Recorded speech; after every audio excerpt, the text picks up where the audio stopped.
All right. Dr. Rodney Alford. Alford, right? ALFORD. Yes, I got you. All right. Well, welcome to the Healing Stories podcast live at the Kankakee Juneteenth Freedom Festival. It's so good to have you stop by for a moment and chat today. And Glad to be here. so I'm glad to see you. It's been a minute since we've seen each other. It has. It's been a couple years at least since It I've has. seen you. That's too long. We need to see each other more. So Well, you can come where I work. Yeah, well, that's what I was kind of wondering. What are you up to these days? Well, after retiring from private practice, I've practiced for about 40 years. Right. And after retiring, I decided I would just kind of lay back a little bit. So a week later, I got a job. Yeah. On the way to retirement, I actually ended up picking up a job. I was originally the physician that worked out at Pontiac Prison. Okay. And I was just going to put in a day or so, a month. Right. Maybe. And eventually, the person that recruited me and encouraged me to stay there passed away Okay. after 2 weeks. Oh my. So now they approached me about being the medical director. Yeah. So that's what I'm doing. All right. A full-time job as medical director over at Pontiac Prison. Okay. And I'm loving it. I imagine. Yeah. It is definitely what I was called to do for this season of my life. All right. That is good to know what you were called to do in different seasons of your life. That is for sure. That is for sure. Well, all the years of practice that you did in your private practice, that's paved the way for that, right? Got you ready for it. And it did. And I could not imagine trying to do what I do now, not having had the experience of the years of, initially working out at Cook County Hospital, right? And dealing with the challenges of being there, and then coming to Hopkins Park in Pembroke area, being there for 30 years as a physician there, and then going to other areas of the state, usually working with indigent populations because that's what I was called to do. Right. So I came from a situation myself where started out in a Chicago South Side area. Okay. Some folks would have called it Altfield Gardens. Okay. Housing project. And from that project, there was a lot of course, problems in the project. And so my mom felt that we needed to get out of there before, let's get me out of the project before the project got into me. Right. So, and initially when I moved from there, we moved to an area called Markham, Illinois. Yes. Markham is one of the south suburbs, and at that time it was newly integrated. Okay. And so I had a lot of issues with having to deal with racism. Right. Right up front and in my face. Right. Because if I went across one street, 167th Street, I was in a neighborhood I was not welcoming. Yes. But my school was in that neighborhood. Of course. So I had to go through the neighborhood to get to school.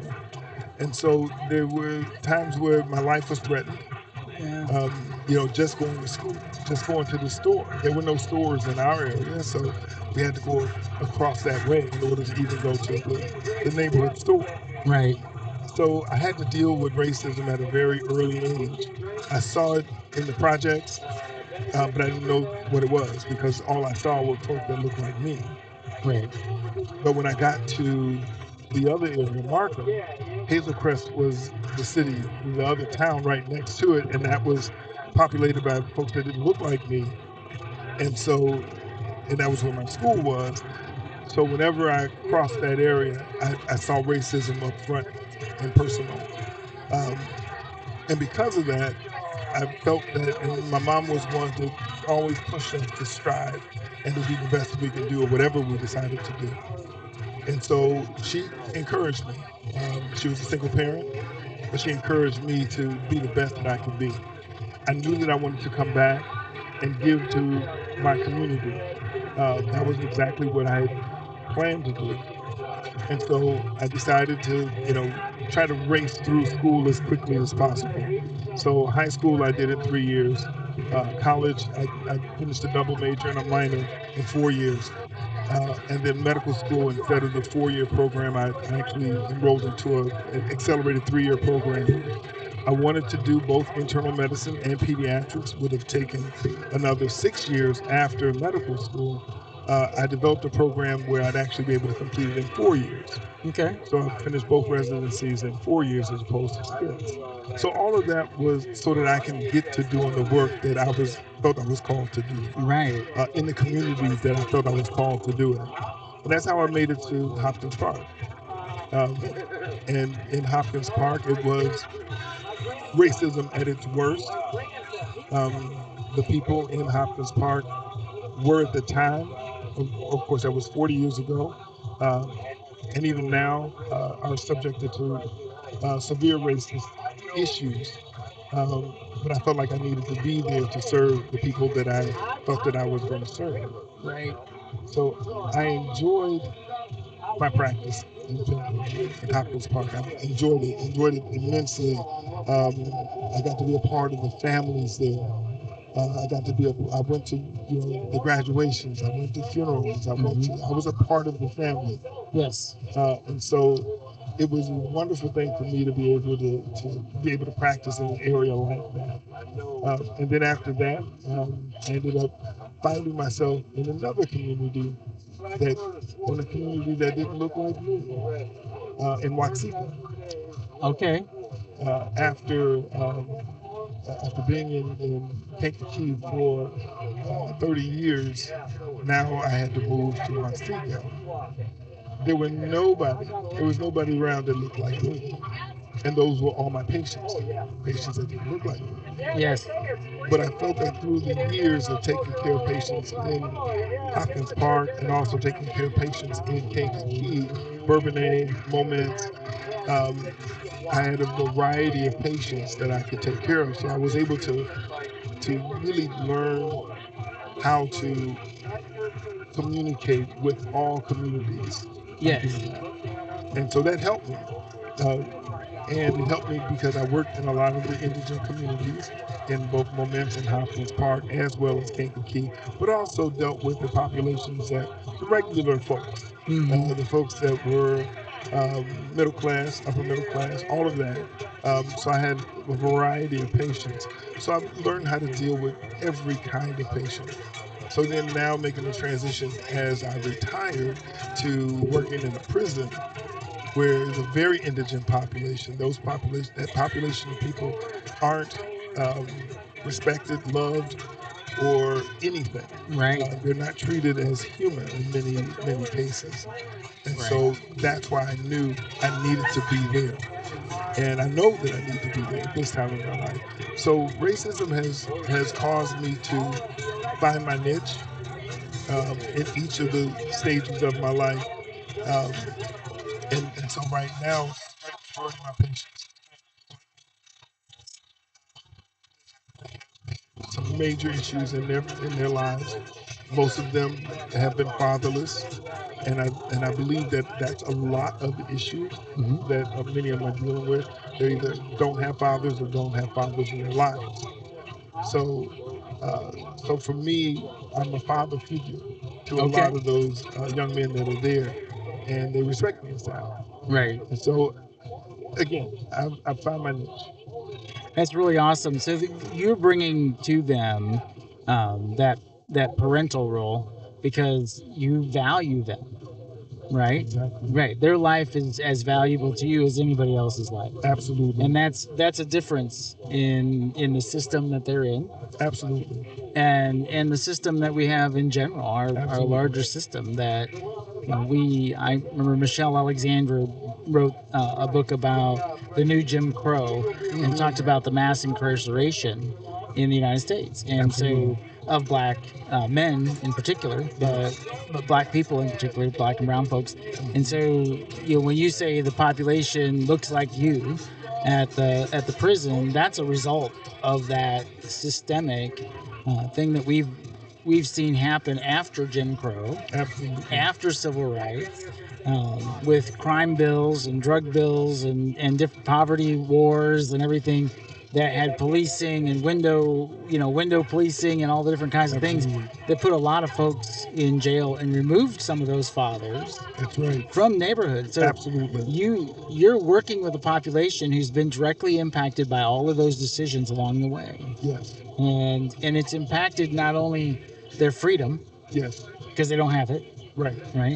But it's impacted their health as well. And I mean that in a whole being sense. And I know you appreciate that. Absolutely. It's because the first time I met you in church. Right. So I know that spiritual life is important to you, and and mental health is important to you. It is. And then again, the physical body and that health, and all of those areas deeply impacted by those decisions that were made by people predominantly who look like me. Right. Yeah. So what are your thoughts about, you're working now in retirement, you found another calling in your life. It's the same calling in a sense, but it's just tweaked. It's a little different. It's different. Right? You're working in this calling, and the folks that are there, like you said, some of them made some decisions that are probably not good. Exactly. I mean, typically we don't always get there unless we've made some decisions, some choices. But at the same time, there's a system that has worked on that. Do you have any thoughts about how that system needs to change, or how it maybe has changed, or where we need to go? I know healthcare has its issues too. Yeah. And looking at who benefits from the system that was put in place. Mm-hmm. The justice system's no different. Exactly. It shouldn't be a secret. I think it kind of is for some white people, but it shouldn't be a secret that the system was created to benefit white people in the first place. Absolutely. Because it was created by white people for white people. Absolutely. Right? And so, and it was designed on purpose to not include others. And so we've seen changes. It's not fixed, but we've seen changes over the 250 years. That's what we're talking about for Independence Day this year, right? And as we sit here on Juneteenth, celebrating freedom for everybody, that finally got there, right? Well, finally got the message. We got the message that we're free-ish. Free-ish, yeah. You want to say more about that?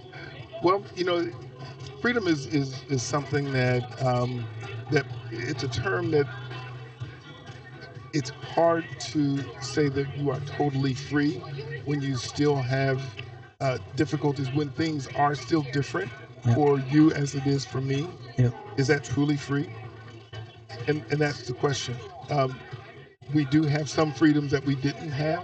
There's no question about that. But there's still quite a few freedoms that if I walk into a store, I will be looked upon differently. If my sons walk into certain areas, they'll be looked upon differently than someone their same age. If they're driving in a certain area, they will be looked upon in a different way. Is that truly freedom? And that's why I say free-ish. We're moving toward it. There are some, particularly government officials, that don't believe that this is true. They don't get it. They don't understand it. And I'm not sure if they don't understand it or they would like to maintain it, the status quo. But I can't speak for them. I can only speak for what it appears to be. Right.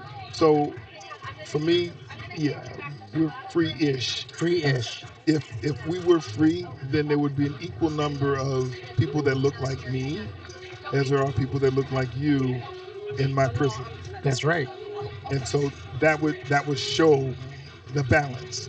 It would show the freedom, and freedom is related, I believe, to balance. If we don't have a balance, then we don't truly have freedom. Yeah, I think that's what we talk about when we say equity, right? When we're talking about equity, we're talking about that balance. Yes. That, when you have a certain number of people, a certain X percentage of the population, that you don't see this disproportionate amount being treated negatively by whatever policy, law, etc. And so that there is this balance across the board. Because we know that black and white people behave in very much the same ways. Sure. And proportionately so. Sure. Like there's as many white people who do make choices that probably are not good choices as there are black folks who make choices that aren't good choices, and there are just as many black folks who make good choices as there are white folks who make good choices. Absolutely. But when we look at the system as a whole, and we see who is achieving in wealth and education, and who's being incarcerated, those numbers all turn, and there's not equity, there's not a balance there. And so Free-ish, I appreciate that today, because we are here celebrating freedom at the Juneteenth festival, and we should absolutely celebrate that, and celebrate the achievements of African Americans in general, and especially in our country, and in our community too. And one of the beauties of this festival, I've looked around, there's a good representation of the hue of humanity here. Yeah. And I love that. Every year I come here, I see that, and that's a beautiful thing. I see that in several of the events now in the county. I think things have gotten somewhat better. Yeah. If you can look at just what's happened over the years. When I first came to this community, I was the number one and only black physician in this county. Yeah. Number one. The first physician to have, first black physician to have hospital privileges at Riverside. This was 1986. Not that long ago. It was not that long ago. That's 40 years for people that need to do the math. That's not very long ago. Exactly. So, so in that time period, we've been able to recruit other, African American physicians, physicians of other hue as well. Yes. And it's a good thing, but it's still far from what the expectation should be, given that this community is probably made up of 30 or so percent African Americans. To be excited about the fact that we have 5 to 7% African American physicians, it's a bit of a stretch. Yeah. So we have to be excited for the positive things that are happening, and there are. There are more lawyers, black lawyers, coming out of Kankakee County. Yes. There are some black physicians that are coming out of Kankakee County, even from Hopkins Park, where folks feel that nothing really good can come. Absolutely, we've had doctors come from there. I like to believe that I can leave a legacy myself to show that, even even someone that looks like me can do what I've been able to do, and in a very, not just a positive way and not a braggadocious way, do it well. Do it well, right? And I believe that I've done it well. Have I made mistakes in my career? Absolutely, maybe one or two. Just a couple. But in 40 years of practice, I can say that that I've been respected, and I've done some very positive things for our community, and I encourage others to do the same. It's not just about me doing what I should do. It's about me mentoring others so that they will also take the mantle. Right. Because at some point, I'm not going to be here.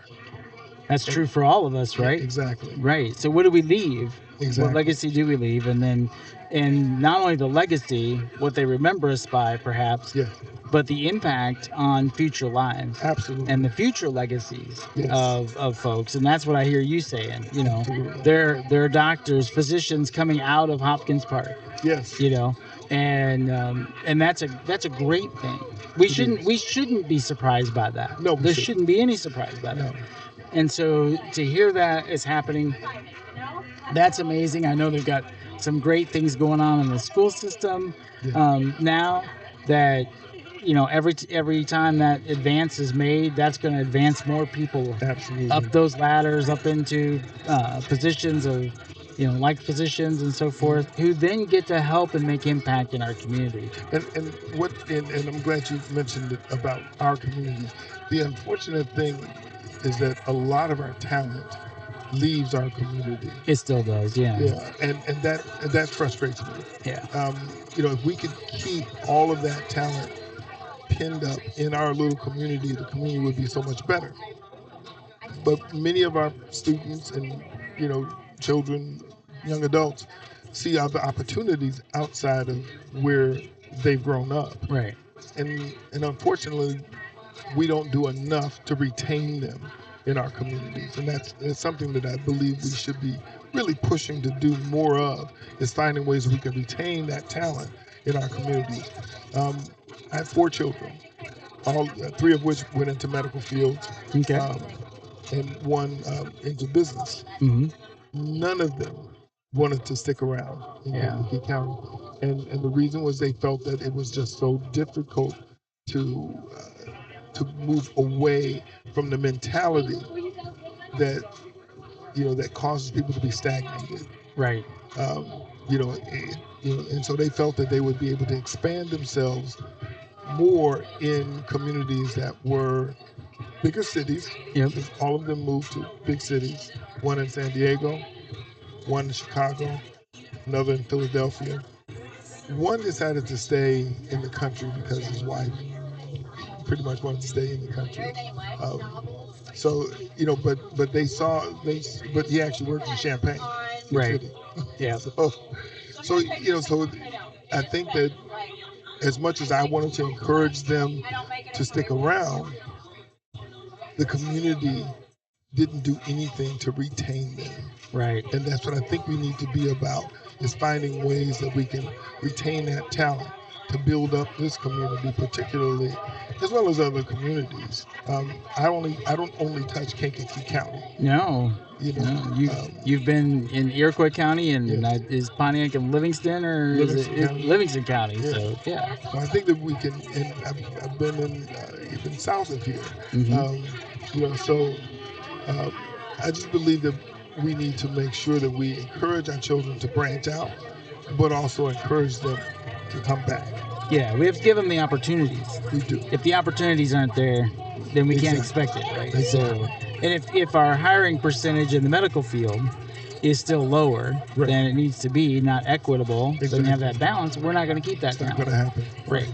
And once you retire and you move on, you do your thing, we don't necessarily fill that gap. Exactly. And that's not a healthy thing.